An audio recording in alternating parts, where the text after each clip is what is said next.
actually moving. So most of the time, followers just move continuously throughout the patterns. Leaders are always leading.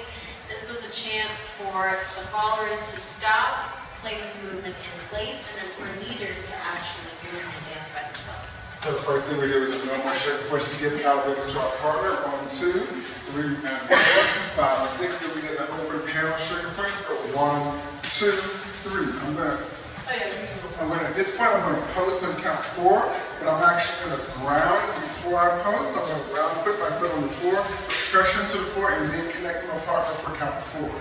Followers, I'm also going to keep this open navel the whole time because KP shaped me this way. I'm not suddenly going to square back up because he hasn't actually asked me to. There's no reason. Alright, so after I've done that, I can let go of the follower at this point, and I have pretty good faith that they're going to actually stay in this position. I can anchor across the follower for 5 and 6 as I pick up the right hand for a left side pass. 1, 2, 3, and 4, 5, and 6. Followers, whenever I post or whenever I follow through with the stop that KP is giving me, I am still trying to actually kind of take him with me onto the foot that I'm stepping on. So that's why I happened for the slingshot as well.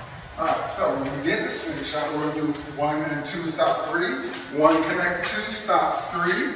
The follower takes me onto the foot, and then I can now let go of the hip. Before I do that, I'm going to put my hand on the follower's hip and get this compression, and then I'm going to step behind and count 5. 5, and reach behind and grab it underneath your shoulder blade. 4, 6. Follower sink into that connection, and then we do a passing tug. 1, 2, 3, and 4. From this position, I'm going to keep the hand on the left to right shoulder and trail all the way down the arm from this under and over the top hand position. From here, we get a fake grip. 1, 2, catch, 3.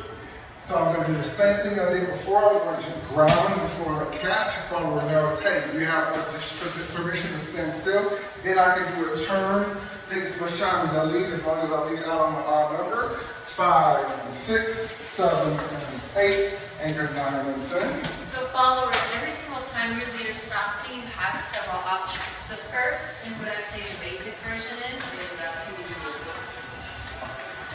Oh, wrong way, my bad.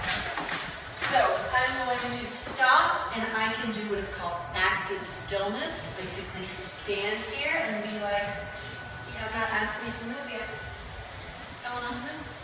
But my muscles are still engaged, and most importantly, this hand is where my leader left it. The second option is to mimic something that I've seen my leader do already in the dance. So we did that body roll during the closed position earlier.